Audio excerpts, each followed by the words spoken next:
Oke, assalamualaikum warahmatullahi wabarakatuh, teman-teman. Kembali lagi di channel saya Tisna Fadil Firdaus. Nah, pada kesempatan kali ini saya akan sedikit bercerita tentang pengalaman saya buat konten di rumah berhantu yang ada di Citengkor itu. Jadi, saya akan sedikit menjelaskan bagaimana aura yang dirasakan di rumah tersebut. Jadi, pertama saya mau bikin konten di situ karena tahu dari sosial media. Awalnya saya kurang tahu itu tempatnya di mana ya. Namun saya pernah melihat di artikel bahwa di Cianjur Selatan itu viral ada sebuah rumah berhantu meja terbang kalau nggak salah. Namun saya menghiraukan itu postingan status di Facebook. Saya kira bukan daerah dekat saya gitu. Nah, lalu teman saya chatting saya, buruan dong ke Citengkor gitu, di situ lagi rame ada meja terbang yang diganggu oleh hantu gitu. Nah, saya sempat gak percaya sih. Lalu ada teman saya yang mengajak saya untuk ke situ. Nah, lalu dari situ saya langsung meluncur ke TKP. Awalnya di sini memang saya agak sedikit khawatir gitu, takut terjadi apa-apa gitu. Nah, tapi ternyata setelah sampai ke tempat tersebut sekitar jam berapa ya? Karena saya dapat informasinya malam, jadi nyampe tempat tersebut juga agak sedikit malam, sekitar jam jam 11 lebihan lah sedikit. Nah, akhirnya saya sampai di situ.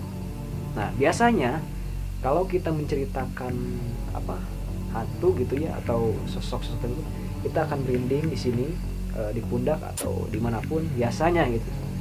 Walaupun kita hanya sekedar menceritakan. Nah, begitu sampai situ saya kaget. Wah, kok tempat angker nggak ada merinding-merindingnya gitu. Nah, jadi di situ saya berpikir, tadinya saya gak bakal jadi untuk membuat video di situ karena takutnya ada kejadian yang tidak diinginkan gitu. Nah, begitu masuk saya langsung rekam kamera, yang mudah-mudahan ada terekam di kamera gitu. Ternyata nggak dapat sama sekali. Itu malam pertamanya saya langsung keliling di rumahnya. Itu waktu itu belum disegel gitu, belum ada perhatian yang di rumahnya itu nggak boleh masuk gitu. Yang masuk itu harus izin dulu kepada pemerintah setempat gitu. Nah, saya masuk keliling. Di situ memang ada meja tersebut itu masih diikat gitu, masih diikat, didekatkan ke tembok, dan meja itu dalam keadaan rusak gitu. Udah ada yang patah lah gitu. Nah, ketika saya melihat meja itu, memang mejanya bukan meja yang dibuatnya itu tahun-tahun sekarang gitu. Itu udah lumayan lah, udah puluhan tahun mungkin, karena dari kayunya juga udah tua banget itu. Nah, pada saat saya melihat di si meja tersebut, dan saya nengok mau ke kan itu kejadiannya WC juga diubrak-abrik gitu. Saya mau lihat WC dan ternyata ada sekelibat bayangan set gitu di mata. Itu gak tahu apaan sih sebenarnya, saya juga gak tahu, entah makhluk halus atau yang lainnya. Dan bayangan itu menuju ke sebelah pinggir rumahnya, kalau gak salah, kalau saya madep ke sini, di sebelah kanan saya lah, itu ada sebuah makam yang ada di rumah itu di pinggirnya. Nah, akhirnya setelah saya melihat sekelibat bayangan itu yang menuju ke makam yang berada di pinggir rumah tersebut, saya coba mendekat. Nah, dari situ udah kerasa auranya itu agak merinding. Nah, mungkin merinding itu karena aura dari si makam tersebut. Nah, saya udah merasa merinding. Udah saya menjelaskan di situ, menjelaskan tentang rumah itu. Tiba-tiba di situ saya mencium, bukan saya sendiri sih, bahkan orang-orang yang ada di situ juga mencium di situ ada bau dupa gitu. Nah, lalu saya coba menjauh. Saya curiga gitu karena bekas ruqyah masih ada dupa gitu di dalam rumah. Cuman pas di situ, pas ngelihatnya, saya tidak direkam. Saya coba lihat ke dalam rumah, ternyata tidak ada apa-apa itu dupanya, tapi gak tahu kalau di sudut lain gitu. Nah, itu menurut kalian bau dupa itu dupa yang bekas ngerukiah pas siang atau bukan gitu. Nah setelah itu saya coba keliling lagi ke belakang, emang kondisi rumahnya udah memprihatinkan lah gitu. Yang sebelah sininya itu udah reyot lah, dan ada genting juga yang sudah patah. Saya coba lihat juga itu gentingnya sepertinya udah masih baru gitu, jatuhnya sekitar siang lah. Dari situ lalulah saya bertemu dengan orang yang menaburkan garam di sekeliling rumah tersebut. Nah dari situ saya coba mengikuti merekam, mudah-mudahan gitu ada pas melempar garam itu ada penampakan gitu. Ternyata tidak dapat sama sekali. Nah selanjutnya saya bikin video lagi di situ, karena kan ada simpang siur lagi gitu informasi tentang hantu Citengkor di situ. Jadi saya pergi ke tokoh masyarakat yang ada di situ, yaitu Pak Nahrudin, dan alhamdulillah Pak Nahrudin itu berbaik hati untuk menceritakan informasi yang sejelas-jelasnya. Karena ada yang menyebutkan yang mengganggu itu dari hantu yang ada di Batu Besar, dan ternyata kata Pak Nahrudin bukan juga. Kalau sosoknya sih memang ada yang merah, hitam, banyak lah pokoknya. Nah dari situ saya udah mendapatkan informasi yang detail. Nah lalu pada saat saya editing itu video belum kelihatan gitu, ada kejanggalan. Setelah saya posting, lalu banyak komentar yang mengatakan bahwa pintu lemari yang ada di belakang Pak Nahrudin itu terbuka sendiri gitu. Nah saya berpikir ya udahlah, itu bukan apa-apa kayaknya terkena oleh sikutnya Pak Nahrudin atau kesender gini jadi membuka gitu. Tapi tampaknya Pak Nahrudin juga agak sedikit jauh. Nah itu juga perlu kalian amati di video yang adalah pokoknya di link deskripsi, bisa kalian cek dan amati itu karena tersender oleh Pak Nahrudin atau kesikut gitu, atau emang ulah makhluk halus. Nah selanjutnya karena informasinya hantu tersebut mengganggunya entah tidak siang tidak malam, itu setiap waktu hantu itu ada seperti melempar batu atau menjatuhkan meja. Nah, saya coba lagi ke situ untuk menangkap pergerakan gitu dengan kamera HP saya. Memang tidak mungkin sih, tapi mudah-mudahan ada.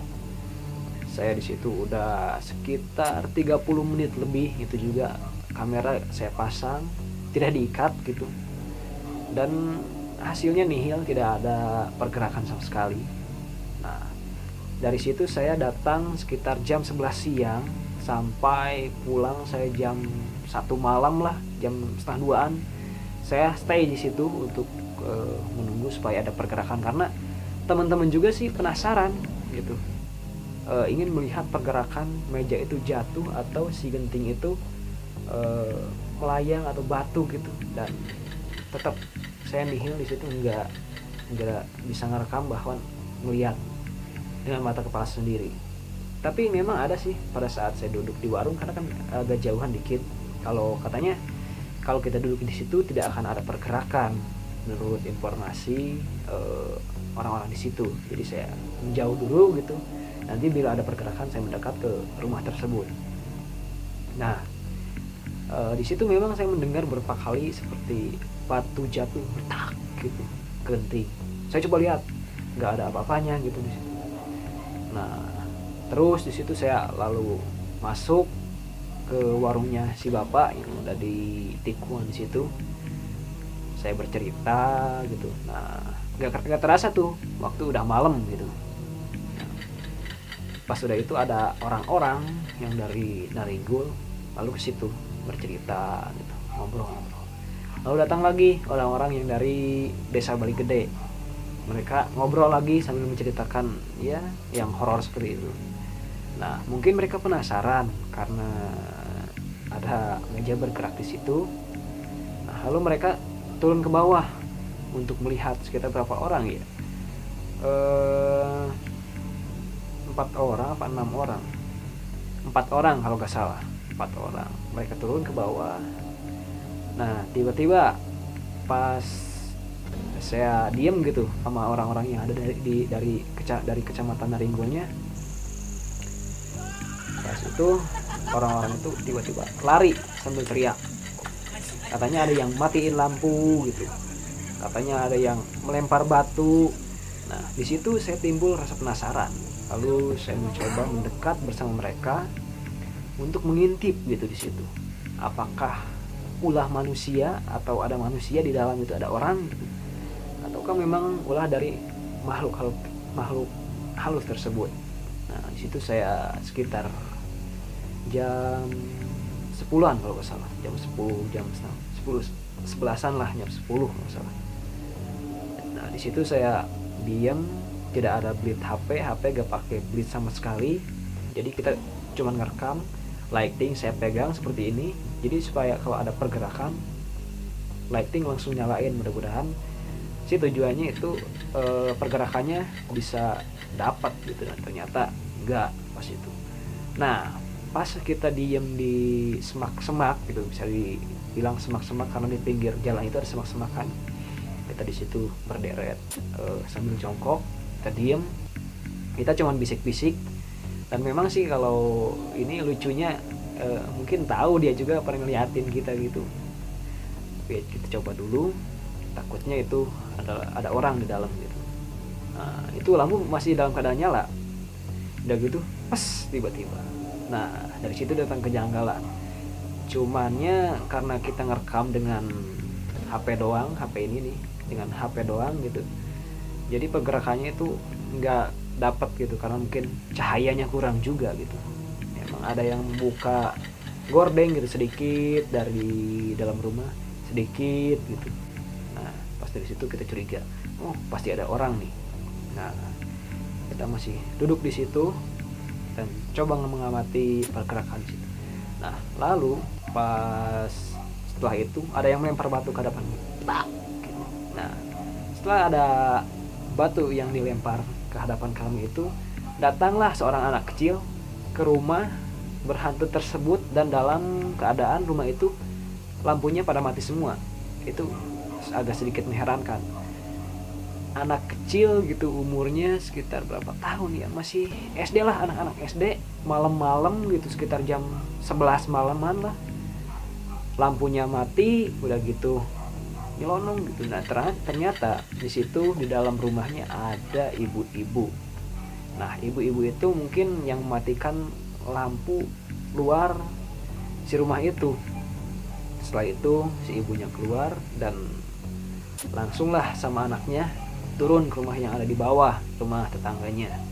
Itu saya juga heran, ngapain, katanya emang si pemilik rumah itu udah gak tahan lah gitu dengan tindakan gangguan makhluk halus tersebut. Tapi nyatanya si ibu itu berani sendirian di dalam rumah. Itu kalian bisa komen di bawah, saya juga masih bingung sih pendapat kalian. Mungkin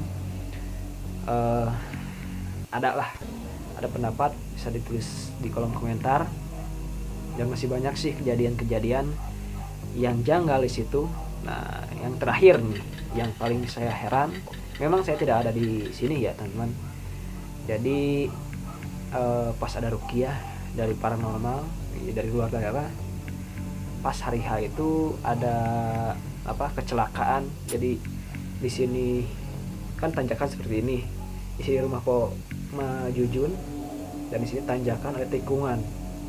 Pas tikungan rumah Pak Naharudin yang saya wawancara tentang kebenaran informasi rumah media bergerak.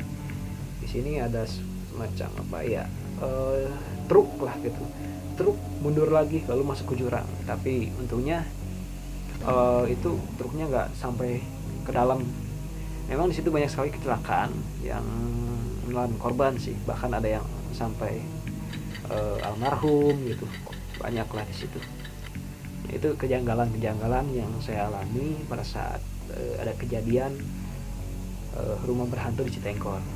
Nah mungkin video ini agak sedikit ngelantur gitu, tapi gak apalah, ini saya curhat aja kepada kalian. Mungkin kalian ada yang tahu, dan mungkin juga kalian yang pernah ke situ ada pengalaman tersendiri, yang mungkin khususnya orang sini sih yang udah datang ke rumah hantu tersebut.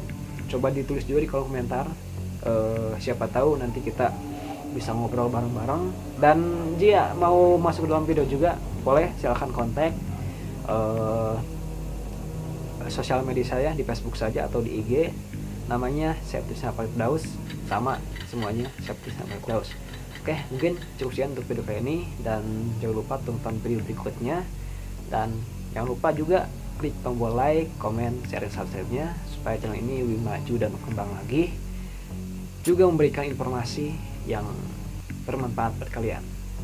Kalau begitu, saya Septisna Firdaus undur diri. Salam satu karya.